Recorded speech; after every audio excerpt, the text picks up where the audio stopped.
నేటి నుండి జూనియర్ డాక్టర్లు సమ్మెలోకి వెళ్తూ ఉన్నారు. సో, సాధారణ వైద్య కార్యకలాపాల మీద అయితే ఖచ్చితంగా ఎఫెక్టు పడతది. ప్రధానంగా వాళ్ళు స్టైఫండ్ పెంపు, ఇతర సమస్యల పరిష్కారం కోసం ప్రభుత్వంతో సంప్రదింపులు అంటే వాళ్ళు ముందే వెళ్తామన్నారు సమ్మెలోకి. ప్రభుత్వం నిన్న కూడా వాళ్ళతో సంప్రదింపులు జరిపింది. వైద్య శాఖ కార్యదర్శి వీరపాండ్య నేతృత్వంలోని అధికారుల బృందం వాళ్ళతో సంప్రదింపులు జరిపారు. జూనియర్ డాక్టర్లు ఏంటి అంటే ప్రతి 2 సంవత్సరాలకు 15% స్టైఫండ్ పెంపు అనేది ఆనవాయితీగా ఉంది. సో, దాన్ని మీ ప్రభుత్వం ఎందుకు బ్రేక్ చేస్తుంది? దాన్ని మీరు కొనసాగించాలి అన్నది జూనియర్ డాక్టర్ల మాట.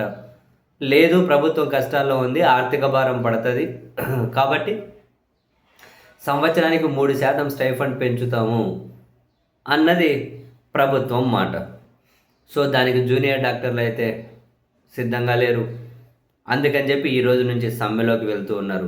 ఈ రోజు నుంచి మొదటి దశ సమ్మెట.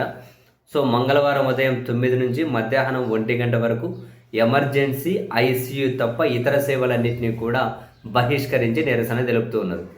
సో, సాధారణ ఓపీలకు తీవ్ర ఇబ్బంది. రెండో దశ అంటే బుధవారం నుంచేనా? ఒక్కరోజేనా? రెండో దశ బుధవారం నుంచి ఈ నెల 15వ తేదీ వరకు ఉదయం 9 గంటల నుంచి సాయంత్రం 4 గంటల వరకు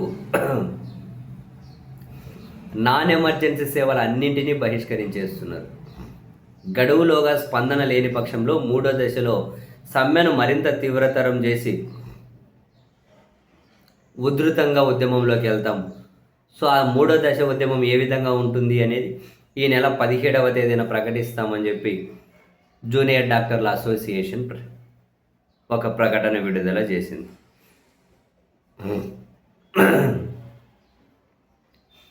సో, డాక్టర్లు కూడా సమ్మెలోకి వెళ్తూ ఉన్నారు.